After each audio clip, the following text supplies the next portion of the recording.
എല്ലാവർക്കും ഇന്നത്തെ എപ്പിസോഡിലേക്ക് സ്വാഗതം. ഇന്നത്തെ എപ്പിസോഡിൻ്റെ തുടക്കത്തിൽ ശ്രീജേടത്തിയും വേദയും സംസാരിച്ചുകൊണ്ടിരിക്കുകയാണ്.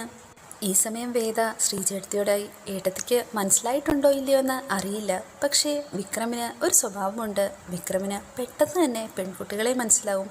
അവരനുഭവിക്കുന്ന ബുദ്ധിമുട്ടുകൾ, അവരുടെ ആവശ്യങ്ങൾ, അങ്ങനെ എല്ലാം തന്നെ വിക്രമിന് പെട്ടെന്ന് മനസ്സിലാക്കാൻ സാധിക്കും. ഇത് കേൾക്കുമ്പോൾ അത് ശരിവെക്കുകയാണ് ഏട്ടത്തിയും. ഏട്ടത്തി ഇപ്പോൾ പറയുന്നു, അച്ഛൻ പണ്ട് പറഞ്ഞിട്ടുണ്ട്, എൻ്റെ മകൻ്റെ കൂടെ ഏത് പെൺകുട്ടിക്ക് വേണമെങ്കിലും ഏത് അസമയത്തും അവൻ്റെ ഒപ്പം സഞ്ചരിക്കാം, പക്ഷേ ഒരു നോട്ടം കൊണ്ട് പോലും അവൻ അവരെ ബുദ്ധിമുട്ടിപ്പിക്കില്ല. ഇപ്പോൾ വേദ ശ്രീചേട്ടത്തിയോടെ ചോദിക്കുകയാണ്, എപ്പോഴാണ് രാധ ആ വീടുമായി അടുത്തത്? ഇത് കേട്ടയുടൻ തന്നെ ഏട്ടത്തി, അത് ശരി, അപ്പോൾ അതറിയാനായിട്ടല്ലേ കൂടുതൽ തിടുക്കമെന്നുള്ള രൂപേണ വേദയെ കളിയാക്കുന്നു. രാധ ചെറുപ്പം മുതൽ ഈ വീട്ടിലൊരാളെപ്പോലെ വളർന്ന കുട്ടിയാണെന്ന് ശ്രീചേടത്തി പറയുന്നു. അച്ഛനും അമ്മയ്ക്കും ഒക്കെ അവളെ വലിയ കാര്യമായിരുന്നു. അവളുടെ അമ്മ പണ്ട് പറമ്പിൽ അച്ഛനെ സഹായിക്കാനൊക്കെ വരുമായിരുന്നു എന്ന്. അവളുടെ പഠിപ്പിനൊക്കെ വേണ്ടുന്ന എല്ലാ കാര്യങ്ങളും നമ്മുടെ അച്ഛനാണ് പണ്ട് ചെയ്തു കൊടുത്തോണ്ടിരുന്നത്. ഇത് കേൾക്കുന്ന വേദ, വിക്രവുമായിട്ട് രാധയുടെ ബന്ധം എന്തായിരുന്നു? ഇത് കേൾക്കുന്ന ഏട്ടത്തി, എന്ത് ബന്ധം? അതല്ലേ ഏട്ടത്തി ഞാൻ പറഞ്ഞത്, ഈ ചെറുപ്പത്തിലൊക്കെ നമ്മൾ പറഞ്ഞു വെക്കത്തില്ലേ, വലുതാവുമ്പോൾ ഇവന് വിവാഹം കഴിക്കും അങ്ങനൊക്കെ. ഇത് കേൾക്കുന്ന ഏട്ടത്തി അത് നിരസിക്കുകയാണ്. എൻ്റെ അറിവിൽ അങ്ങനൊന്നും പറഞ്ഞതായിട്ട് ഞാൻ ഓർക്കുന്നില്ല. പക്ഷേ രാധയുടെ മനസ്സിൽ വിക്രമിനോടൊരു ഇഷ്ടം ഉണ്ടായിരുന്നു. ഇത് കേട്ടിടു തന്നെ വെപ്രാളത്തോടെ വേദ, അപ്പോൾ വിക്രമിനോ? കളിയാക്കാനായി ശ്രീചേടത്തി, എന്തൊരാവേശം, കേട്ടപ്പോൾ തന്നെ കുശുമ്പ് വരുന്നുണ്ടല്ലേ. ഇത് കേൾക്കുന്ന വേദ, വിക്രമിന് ഇപ്പോൾ അവളോട് അങ്ങനൊരു അടുപ്പമില്ല എന്നൊക്കെ എനിക്ക് അറിഞ്ഞൂടെ? ഒരു കാലത്ത് ഉണ്ടായിരുന്നോ ഇല്ലയെന്ന് അറിയാൻ വേണ്ടി ചോദിച്ചു എന്നേ ഉള്ളൂ. ശ്രീചേടത്തി മറുപടി, വിക്രം എല്ലാ കാലത്തും അവളെ ഒരു ഫ്രണ്ടായിട്ട് മാത്രമേ കണ്ടുള്ളൂ. പക്ഷേ അറിയാലോ, അവൾക്കൊരിക്കലും അങ്ങനെ ആയിരുന്നില്ല. ഈ സമയം പഴയ ചില കാര്യങ്ങളിലേക്കാണ് പോകുന്നത്. വിക്രം റോഡിലൂടെ നടന്നു വരുന്നു. പിന്നാലെ വിക്രമിനെ വിളിച്ചുകൊണ്ട് പുറകെ സൈക്കിളിൽ വരികയാണ് രാധ. രാധ സ്കൂൾ യൂണിഫോമിലാണ്. ഇപ്പോൾ രാധ വിക്രമിനോടായി, ഏട്ടനെ ഞാൻ എത്ര നേരം കൊണ്ട് വിളിക്കുന്നു? ഞാൻ ആ ബസ് സ്റ്റോപ്പിനടുത്തുള്ള ചായക്കടയിലുണ്ടായിരുന്നു. ബസ് ഇറങ്ങിയപ്പോൾ തൊട്ട് ഞാൻ പിന്നീന്ന് വിളിക്കുകയാണ്.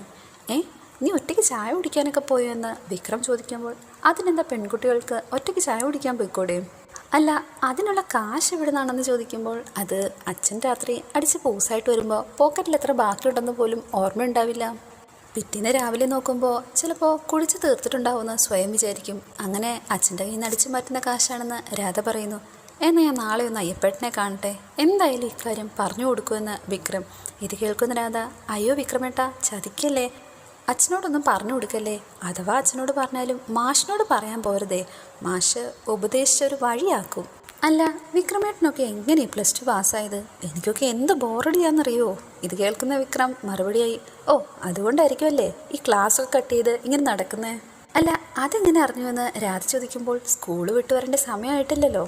വിക്രം രാധയോട് ചോദിക്കുകയാണ്, മാലസീസി ഒതുക്കുമ്പോഴത്തേന് നീ എന്ത് പറയും? അതിന് അമ്മ ജോലി കഴിഞ്ഞ് പറഞ്ഞാൽ തന്നെ 6 മണിയാവത്തില്ലേ? ഇനി അഥവാ കണ്ടുപിടിച്ചാൽ തന്നെ പറയാൻ എത്ര നുണകളാ ഉള്ളത്? ഇത് കേൾക്കുന്ന വിക്രം ദേഷ്യത്തോടെ, എടി അവർ ഇതിനെ ഒരുപാട് കഷ്ടപ്പെട്ട് ഒളിപ്പിക്കുന്നതല്ലേ, നിനക്ക് മര്യാദയ്ക്ക് പഠിച്ചാലെന്താ? ഞാൻ പറഞ്ഞില്ല കേട്ടാ, എനിക്ക് വല്ലാത്ത ബോറടിയാന്ന്. എനിക്ക് പുസ്തകം തുറന്ന അപ്പോൾ ഉറക്കം വരും. +2 കഴിഞ്ഞാൽ കോളേജ്, അത് കഴിഞ്ഞാൽ കല്യാണം ആലോചിക്കണമെന്നാ അമ്മ പറയാറ്. അതുവരെ എത്ര കാത്തിരിക്കണമെന്നറിയോ? കേട്ടു നിന്ന വിക്രം, അപ്പോൾ നിനക്ക് കല്യാണം കഴിക്കാൻ വേണ്ടിയിട്ടല്ലേ? മറുപടിയായി രാധ, ആന്നേ, പക്ഷെ അത് എനിക്ക് വേണ്ടിയിട്ടല്ല, ഞാൻ കണ്ടെത്തി വെച്ചേക്കുന്ന ആളിനെ മറ്റാരും കൊണ്ടുപോകാതിരിക്കാൻ വേണ്ടിയാ. അതിപ്പോൾ ആരാ അങ്ങനൊരാളെന്ന് വിക്രം രാധയോട് ചോദിക്കുമ്പോൾ, അത് ഒരു മാഷിൻ്റെ മോനാണ്. ആള് വലിയ പഠിപ്പിസ്റ്റാ, പഠിച്ച് വലിയ കളക്ടറാവും എന്നൊക്കെയാ പറയാറ്. അങ്ങനെ ആൾ പഠിച്ചുകൊണ്ടൊക്കെ ഇരിക്കുമ്പോൾ ആൾക്ക് വേണ്ടുന്ന ഭക്ഷണവും ചായയൊക്കെ ഉണ്ടാക്കി കൊടുത്ത് കൂടിയിരിക്കാമല്ലോ. ഇപ്പം മനസ്സിലായോ ആളാരാന്ന്? രാധയുടെ ചോദ്യത്തിന് ഇല്ലെന്നാണ് വിക്രമിൻ്റെ മറുപടി. ഇപ്പോഴും മനസ്സിലായില്ലേ ആളാരാന്ന്? അയാളുടെ പേര് വിക്രം എന്നാണ്. ഇത് കേട്ടിരുന്ന് തന്നെ രാധയെ അടിക്കാനായിട്ട് വടിയെടുക്കുകയാണ് വിക്രം. ഇത് കണ്ട ഉടൻ തന്നെ രാധ പെട്ടെന്ന് തന്നെ അവിടെ നിന്ന് ഓടി രക്ഷപ്പെടുന്നു. കുറച്ചല്പം ദൂരെയായി മാറി നിന്നിട്ട് ഐ ലവ് യു വിക്രം എന്ന് ഒച്ചത്തിൽ പറയുന്നു. രാധയൊരു തമാശ രൂപേണയായിരിക്കുമോ പറഞ്ഞതെന്നുള്ള സംശയത്തിൽ അങ്ങനെ ആലോചിച്ചു നിൽക്കുകയാണ് വിക്രം. അന്ന് രാത്രി പഠിക്കാനായി ഇരിക്കുകയാണ് വിക്രം. ഒരുപാട് ലേറ്റായിട്ടും വിക്രം ഇരുന്ന് പഠിക്കുന്നത്. ഇടയ്ക്ക് മാഷ് വളരെ സ്നേഹത്തോടു കൂടി വന്ന് നോക്കുന്നുണ്ട്. ഈ സമയം സുധാകരൻ മാഷ് വിക്രമിനടുത്തേക്ക് ചെല്ലുന്നു. ഉറക്കമൊഴിഞ്ഞിരുന്ന് പഠിക്കുന്നതല്ലേ, അതിന് കാപ്പി നല്ലതാ. ചൂടുള്ള കട്ടൻ കാപ്പി വിക്രമിന് നേരെ മാഷ് നീട്ടുന്നു. ഒരുപാട് നേരമൊന്നും ഇരിക്കണ്ട, രാവിലെ ക്ഷീണം ഉണ്ടാവുമെന്ന് മാഷ് പറയുന്നുണ്ട്. കുറച്ചല്പം അകലെയും മാറി വിക്രം പഠിക്കുന്നത് നോക്കി നെടുവീർപ്പിട്ട് സന്തോഷത്തോടെ നോക്കി നിൽക്കുകയാണ് മാഷ്. കാര്യങ്ങളെല്ലാം ശ്രീജേടത്തി വേദിയോടായി പറയുകയായിരുന്നു. സ്കൂൾ കാലഘട്ടത്തിൽ ഇത്രയേറെ അടുപ്പമുണ്ടായിരുന്ന വിക്രമും അച്ഛനും പിന്നെ എങ്ങനെയാണ് ഇങ്ങനെ ആയതെന്ന് എല്ലാം കേട്ട ശേഷം വേദ ഏട്ടത്തിയോട് ചോദിക്കുന്നു. അങ്ങനെയൊക്കെ സംഭവിച്ചത് അവൻ്റെ കോളേജ് കാലഘട്ടത്തിലാണെന്ന് ഏട്ടത്തി പറയുന്നു. അന്ന് ഏട്ടത്തിയുടെ കല്യാണം കഴിഞ്ഞിട്ടുണ്ടായിരുന്നില്ലേ? പിന്നെ ഉണ്ടായിരുന്നെന്നും കോളേജിലായ സമയത്ത് പോലും അവനെ ചില ദിവസങ്ങളിലൊക്കെ ബസ് സ്റ്റോപ്പിൽ കൊണ്ടുവിടുന്നതും തിരിച്ച് വിളിച്ചുകൊണ്ട് വരുന്നതുമെല്ലാം നമ്മളുടെ അച്ഛനായിരുന്നു എന്ന് ഏട്ടത്തി വേദയോട് പറയുന്നു.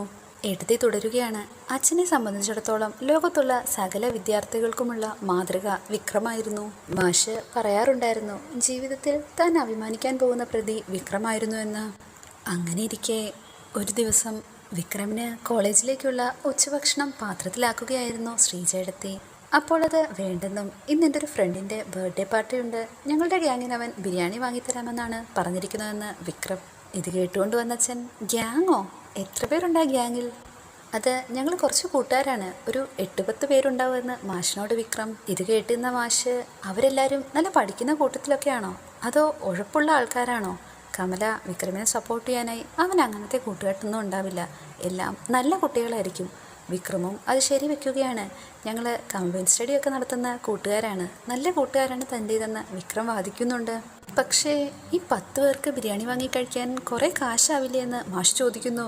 ഒരു ബിരിയാണിക്ക് എന്ത് വിലയുണ്ടാവുമെന്ന് മാഷ് വിക്രമിനോട് ചോദിക്കുമ്പോൾ ഒരു 70 രൂപ ഉണ്ടാകും. അപ്പോൾ 10 ബിരിയാണിക്കാവുമ്പോൾ 700 രൂപ. ഇന്നത്തെ ഒരു നിലവാരം വെച്ചിട്ട് 25 കിലോ അരിയുടെ കാശ്, ഒരു മാസം വീട് കഴിഞ്ഞു പോകാനുള്ള വക. അത്രയും കാശ് മുടക്കി നീയാണേ കൂട്ടുകാർക്ക് ബിരിയാണി വാങ്ങി കൊടുക്കുമോ എന്ന് വിക്രമിനോട് ചോദിക്കുമ്പോൾ എൻ്റെ കയ്യിൽ എവിടുന്ന അച്ഛാ അത്രയും കാശ്? മാഷിപ്പോൾ പറയുകയാണ്, അത് ശരിയാണ്, കോളേജിൽ പഠിക്കുന്ന കുട്ടികളുടെ കയ്യിൽ എവിടുന്ന കാശ്? കമല പറയുകയാണ്, അത് ചിലപ്പോൾ ആ കുട്ടിയുടെ വീട്ടിൽ നിന്ന് കൊടുത്തതാവും, അതും അല്ലെങ്കിൽ ആ കുട്ടി പഠനത്തിൻ്റെ ആവശ്യമെന്ന് വീട്ടിൽ കള്ളം പറഞ്ഞ് മേടിച്ചതുമാകാം, ഇല്ലേ വിക്രമെന്ന് വിക്രം അച്ഛനോടായി പറയുന്നുണ്ട്. അച്ഛാ, അവൻ അങ്ങനെയുള്ള ആളൊന്നുമല്ല. ആയിക്കോട്ടെ, നിന്റെ കൂട്ടുകാരുടെ സ്വഭാവം നിനക്കല്ലേ അറിയൂ.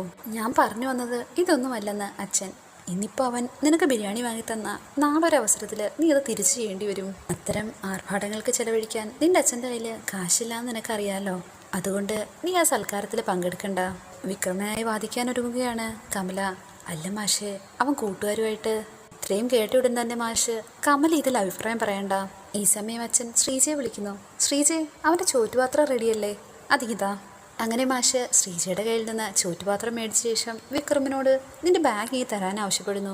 വേണ്ടച്ചാ, ഞാൻ പൊയ്ക്കൊള്ളാമെന്ന് പറയുമ്പോൾ, അത് വേണ്ട, ഞാൻ എന്തായാലും ബസ് സ്റ്റോപ്പ് വരെ ഉണ്ടല്ലോ, നിന്നെ ഞാൻ കൊണ്ടുവിടാം, നിന്റെ ബാഗ് എന്തായാലും ഇതാ, ഞാൻ ഈ പാത്രം അതിൽ വെച്ച് തരാം. മാഷ് ചോദിച്ചിട്ടും പക്ഷേ വിക്രം ബാഗ് കൊടുക്കാനായി മടിക്കുന്നു. ബാഗ് പയ്യെ ഊരി തൻ്റെ പിന്നിലേക്ക് മറച്ചു വെക്കുകയാണ് വിക്രം. വിക്രമിൻ്റെ ഈ പ്രവൃത്തിയിൽ മാഷിന് എന്തോ പന്തികേട് മണക്കുന്നു. വിക്രമിനോടെ മാഷ്, നീ എന്തിനാ പരുങ്ങുന്നേ? ഈ ഒന്നുമില്ല അച്ഛ എന്ന് വിക്രം പറയുന്നു. അങ്ങനെയെങ്കിൽ നീ ബാഗ് എന്തിനാ ഒളിപ്പിച്ചതെന്ന് മാഷ് ചോദിക്കുന്നു. നീ അതിങ്ങി തന്നേന്ന് പറഞ്ഞ് വിക്രമിൻ്റെ കയ്യിൽ നിന്ന് ബാഗ് മാഷ് പിടിച്ചു വാങ്ങുന്നു. ബാഗ് ചെക്ക് ചെയ്യാനെന്നോണം മാഷ് ഇതിലെന്തെങ്കിലും ഒളിപ്പിച്ചു വെച്ചിട്ടുണ്ടോ എന്ന് വിക്രമിനോട് ചോദിക്കുന്നു. മാഷിൻ്റെ കയ്യിൽ ബാഗ് എത്തിയ പാടെ ആകെ പരിഭ്രാന്തിയിലാണ് വിക്രം. മാഷാകട്ടെ വിക്രമിൻ്റെ എല്ലാ പുസ്തകങ്ങളും മാറ്റി അതിനിടയിൽ എന്തെങ്കിലും ഉണ്ടോ എന്ന് നോക്കുന്നു. അങ്ങനെ ഒരു ടെക്സ്റ്റിൻ്റെ അകത്ത് നിന്ന് ഒരു സിഗരറ്റിൻ്റെ പാക്കറ്റ് മാഷ് കാണുന്നു. മാഷ് ഇത് കണ്ടു എന്ന് മനസ്സിലാക്കി വിക്രം, അച്ഛാ അത് എൻ്റെ അല്ലെന്ന് പറയുന്നു. മാഷ് എങ്ങനെയാ സിഗരറ്റ് പാക്കറ്റ് ഓപ്പൺ ചെയ്ത് നോക്കുമ്പോൾ അതിനകത്ത് ലഹരി മരുന്നായിരുന്നു. ഇതെല്ലാം കണ്ടു എന്ന് വിക്രം, അച്ഛാ അത് എൻ്റെ അല്ല, എങ്ങനെ വന്നതെന്ന് എനിക്കും അറിയത്തില്ല. ഇന്നലെ രാത്രി ഞാൻ നോക്കുമ്പോഴാണ് അതിനകത്ത് അങ്ങനെ ഒരു പാക്കറ്റ് ഞാൻ കാണുന്നതെന്ന്. ഇത് കേട്ട ഉടൻ തന്നെ മാഷ് വിക്രത്തിൻ്റെ കർണത്തടിക്കുന്നു. തടയാനൊരുങ്ങുന്ന കമലയോട്, കണ്ടില്ലേ ഇവൻ്റെ ഗ്യാങ്ങിൻ്റെ ഗുണം, കഞ്ചാവ്. എത്ര കാലമായിട്ട് ഇതൊക്കെ തുടങ്ങിയിട്ടെന്ന് പറഞ്ഞ മാഷ് വിക്രമിനെ ശക്തിയിൽ അടിക്കുന്നു. എല്ലാവരെയും കൊണ്ട് നല്ലത് പറയിച്ചിട്ട് അവസാനം നീ ഇങ്ങനായി പോയല്ലോടാ. അവൻ്റെ ഒരു ഗ്യാങ്ങും ബിരിയാണി പാർട്ടിയും. എന്നിട്ടും മാഷ് വിക്രമിനെ തല്ലുകയാണ്. ഈ സമയം ശ്രീജേടത്തിയും വേദയും ചായ കുടിച്ച ശേഷം കഫേയിൽ നിന്ന് ക്യാഷ് പേ ചെയ്ത് തിരിച്ചിറങ്ങുന്നു. വേദ ശ്രീജേടത്തിയോട്, അത് ശരിക്കും ആരുടെ ആയിരുന്നു? വേദയ്ക്ക് എന്താ തോന്നുന്നതെന്ന് ചോദിക്കുമ്പോൾ, ഒരിക്കലും വിക്രമിൻ്റെ ആകാൻ വഴിയില്ല, മറ്റെന്തെങ്കിലും രീതിയിൽ ആ ബാഗിൽ വന്നതായിരിക്കും. മറുപടിയായി ശ്രീജേടത്തി, അതായിരുന്നു സത്യം. പക്ഷേ മാഷിൻ്റെ വാദം അതായിരുന്നില്ലല്ലോ. സ്വന്തം ബാഗിൽ അതൊക്കെ വരണമെങ്കിൽ അത്തരം കൂട്ടുകെട്ടി പോയി പെടുന്നോണ്ടല്ലേ എന്നായിരുന്നു മാഷിൻ്റെ വാദം. കേട്ടുനിന്ന വേദ മകൻ്റെ ഭാവിയെ അമിതമായി ചിന്തിച്ചു കൂട്ടിയാലുണ്ടാവുന്ന ഉത്കണ്ഠ അല്ലേ, അതാവാമെന്ന് ശരിവെക്കുകയാണ് ശ്രീജേടത്തി. വേദ ഏട്ടത്തിയോട് പറയുകയാണ്, കുട്ടികൾക്കുണ്ടാവുന്ന ഇത്തരം തെറ്റുകൾ ചില സമയം അച്ഛനമ്മമാർ ഹാൻഡിൽ ചെയ്യുന്ന രീതി തന്നെ ശരിയല്ല. അവരുടെ ഇടപെടൽ കാരണം അവരത് വലിയ അബദ്ധങ്ങളിലേക്ക് ചെന്ന് ചാടാറാണ് പതിവ്. എൻ്റെ ബാഗിൽ അതെങ്ങനെ വന്നു എന്ന് അവനോട് ചോദിച്ചപ്പം പറഞ്ഞാലും മതിയായിരുന്നു. എത്ര ചോദിച്ചിട്ടും അവനത് പറയാനും പറ്റിയില്ല. അന്ന് രാത്രി വേറൊരു സംഭവം കൂടി ഉണ്ടായെന്ന് ശ്രീചേട്ടത്തി. അങ്ങനെ ശ്രീചേട്ടത്തി ആ ദിവസം നടന്ന കാര്യം വേദിയോട് പറയുകയാണ്. അന്നൊരു ദിവസം രാത്രി ഭക്ഷണം കഴിക്കാനായി ഇരിക്കുകയാണ് മാഷ്. ഭക്ഷണം മുമ്പിൽ വെച്ചിട്ടും അത് കഴിക്കാതിരിക്കുന്ന മാഷിനോടായി കമല, മാഷേ, അവൻ അറിയില്ലെന്നല്ലേ പറഞ്ഞത്? ബാഗ് തുറന്നപ്പോഴാണ് അവനും കണ്ടെന്ന് പറഞ്ഞത്. ചിലപ്പോൾ സത്യമായിരിക്കുമെന്ന് മാഷിനോട് പറയുമ്പോൾ, പത്രത്തിൽ വരുന്ന ഓരോ വാർത്തകളും നീ കാണാറുള്ളതല്ലേ എന്ന് കമലയോട് ചോദിക്കുന്നു. മോശം കൂട്ടുകെട്ട് ഏറ്റവും കൂടുതൽ സ്വാധീനിക്കുന്ന പ്രായമായത്. അവൻ അങ്ങനത്തെ കൂട്ടുകെട്ടിലൊന്നും ചെന്ന് പെടില്ല മാഷേ, അത് എനിക്ക് ഉറപ്പാണെന്ന് കമല പറയുന്നു. അങ്ങനെയെങ്കിൽ പിന്നെ എങ്ങനെ അത് അവൻ്റെ ബാഗിൽ വന്ന് പെട്ടതെന്ന് മാഷ് ചോദിക്കുന്നു. അത് ചിലപ്പോൾ ആരെങ്കിലും അവൻ്റെ ബാഗിൽ വെച്ചിട്ട് മറ്റാർക്കെങ്കിലും കൊടുക്കാൻ വേണ്ടി ആയിരുന്നെങ്കിലോ അച്ഛാ എന്ന് ശ്രീചേട്ടത്തി ഇപ്പോൾ പറയുന്നു. അങ്ങനെയാണെങ്കിൽ തന്നെ അതിനൊരു കാരണമുണ്ടായിരിക്കുമല്ലോ എന്ന് മാഷ്. അവനോടെന്തെങ്കിലും വൈരാഗ്യം തോന്നുന്നതുകൊണ്ടായിരിക്കണമല്ലോ അതാരെങ്കിലും അവൻ്റെ ബാഗിൽ വെച്ചത്.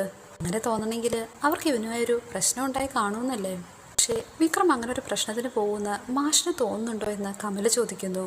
അതിനായിട്ട് അങ്ങോട്ട് പോയതാണെന്നല്ല ഞാൻ പറഞ്ഞത്, ചിലപ്പോൾ ഇങ്ങോട്ട് കയറി വന്നതാണെങ്കിലും അവനത് ഒഴിവാക്കി പോകാമായിരുന്നില്ലേ എന്നാണ് മാഷിൻ്റെ വാദം. ഇതെല്ലാം കേട്ടു നിന്ന ശ്രീജ ചിലപ്പോൾ അവനോടുള്ള അസൂയ കൊണ്ട് ആരെങ്കിലും ചെയ്തതാണെങ്കിലോ. ഇത് ശരിവെക്കുകയാണ് കമലയും. പിള്ളേർക്കിടയിൽ അങ്ങനെയൊക്കെ ഉണ്ടാവാലോ, പക്ഷേ എനിക്കെന്തോ അങ്ങനൊന്നും വിശ്വസിക്കാൻ തോന്നുന്നില്ലെന്ന് മാഷ്. അവനവൻ്റെ കാര്യം നോക്കി നടന്നാൽ പോരെ കമലേ. ഇക്കാലത്ത് എങ്ങനെയുള്ളവരാ കൂടെയുള്ളതെന്ന് വിശ്വസിക്കാൻ പറ്റുമോ? ഈ കൂട്ടുകൂടലും ഗ്യാങ്ങും ഒന്നും വേണ്ടെന്ന് ഞാൻ പറഞ്ഞത് അതുകൊണ്ടാണ്. എല്ലാ കാര്യങ്ങളും ഇപ്പോൾ അവന് മനസ്സിലായിട്ടുണ്ടെന്ന് കമല പറയുന്നു. ഇനി അങ്ങനൊന്നും സംഭവിക്കില്ലെന്ന് അവൻ എനിക്ക് ഉറപ്പ് തരികയും ചെയ്തിട്ടുണ്ടെന്ന് മാഷിനോട്. വായനശാലയിലേക്ക് പോയി എന്തൊക്കെയോ പുസ്തകങ്ങൾ എടുക്കാനുണ്ടെന്ന് പറഞ്ഞു. ഇപ്പോൾ മാഷ് അല്പം വിഷമത്തോടെ, ഞാൻ തല്ലിയത് അവന് വിഷമമായി കാണുമല്ലേ. ഇത് ശരിവെക്കുകയാണ് കമലയും. അവൻ കുറേ നേരം കരഞ്ഞുവെന്നും പറയുന്നുണ്ട്. തല്ലിയതിനേക്കാൾ അവനെ മാഷി വിശ്വസിച്ചില്ല എന്നുള്ളതിലാണ് അവന് കൂടുതൽ സങ്കടം വന്നത്. സമയത്ത് എൻ്റെ നിയന്ത്രണം വിട്ടുപോയെന്ന് മാഷ് സ്വയം സമ്മതിക്കുന്നു. സാരമില്ല, എന്തായാലും കഴിഞ്ഞത് കഴിഞ്ഞു. മാഷ് ഇപ്പോൾ ഭക്ഷണം കഴിക്കുന്ന കമല. സമയം മാഷിൻ്റെ ഫോണിലേക്ക് എന്തോ മെസ്സേജ് വരുന്നു. ഒരു വീഡിയോ മെസ്സേജ് ആയിരുന്നു അത്. ഓപ്പൺ ചെയ്തു നോക്കുന്ന മാഷ് വിക്രം ആരെയോ അടിക്കുന്ന വീഡിയോ കാണുന്നു. ഇത് കണ്ടയുടൻ തന്നെ ദേഷ്യത്തോടെ കമല, നീ എന്തായിരുന്നു പറഞ്ഞത്? ഞാൻ അവനെ വിശ്വസിച്ചില്ല എന്നുള്ളതായിരുന്നു അവൻ്റെ വിഷമം എന്നല്ലേ? എന്താ നോക്ക്, അവൻ എന്താ ചെയ്തിരിക്കുന്നതെന്ന് പറഞ്ഞ് മാഷ ഫോൺ കമലയ്ക്ക് നേരെ നീട്ടുന്നു. ഇത്രയും കൂടി ആയപ്പോൾ മാഷിന് സ്വയം നിയന്ത്രിക്കാൻ കഴിയാതെയായി. എടുത്തു വെച്ച ഭക്ഷണം അവിടെ തന്നെ ഏറിന ശേഷം മാഷ് എഴുന്നേറ്റ് പോകുന്നു. മാഷ് എങ്ങോട്ടേക്കാണ് ഇറങ്ങി പോയതെന്നറിയാതെ വിഷമിച്ച് ഉമ്മറത്തിരിക്കുകയാണ് കമല. ഇപ്പോൾ അങ്ങോട്ടേക്ക് ശ്രീജ വരുന്നു. അമ്മ കിടക്കുന്നില്ലേ? മാഷും വിക്രവും എങ്ങോട്ടേക്കാണ് പോയതെന്ന് അറിയത്തില്ലല്ലോ, അവർ തിരിച്ചു വരട്ടെ എന്നിട്ടാവാൻ കിടക്കുന്നതെന്ന് കമല. വിശ്വം ഉറങ്ങിയോ എന്ന് ശ്രീജയോട് ചോദിക്കുമ്പോൾ എപ്പോഴേ ഉറങ്ങിയെന്ന് ശ്രീജ മറുപടിയായി പറയുന്നു. കമല വിഷമത്തോടുകൂടി ശ്രീജയോട്, മാഷിനി അവനെ വായനശാലയിൽ ചെന്ന് എന്തെങ്കിലും പറയുകയോ തല്ലുകയോ വല്ലതും ചെയ്തിട്ടുണ്ടാവുമോ? കമലയെ ആശ്വസിപ്പിക്കാനായി, ഏയ് അച്ഛൻ ഇനി അങ്ങനൊന്നും ചെയ്യില്ല. വിളിച്ചു നോക്കാനായിട്ടാണെങ്കിൽ ഫോൺ ഇവിടെ വെച്ചിട്ടാണ് പോയത്. അച്ഛൻ വന്നോളും. അമ്മ അകത്തേക്ക് വരാനായി ശ്രീജ ആവശ്യപ്പെടുന്നു. ഏറെ വൈകിയ ശേഷം ബുക്കുമായി വന്നിരിക്കുകയാണ് വിക്രം.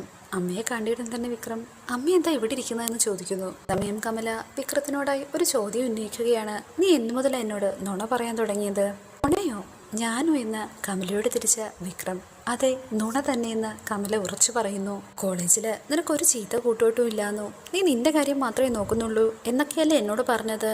ആ അതേന്ന് വിക്രം പറയുമ്പോൾ മാഷിൻ്റെ ഫോണിലേക്ക് ആരോ അയച്ചു തന്ന ആ വീഡിയോ കമല വിക്രത്തിനെ കാണിക്കുന്നു. വിക്രമിനെ ആ വീഡിയോ കാണിച്ച ശേഷം കമല ദേഷ്യത്തോടെ, നീ കോളേജിൽ പോകുന്നത് പഠിക്കാനാണോ അതോ തല്ലാനും തല പൊളിക്കാനുമാണോ? അമ്മേ, ഞാനൊന്ന് പറയട്ടെ എന്ന് പറഞ്ഞ് സംസാരിച്ചു തുടങ്ങുന്ന വിക്രത്തിനെ തടയുകയാണ് കമല. നീ ഒന്നും പറയണ്ട.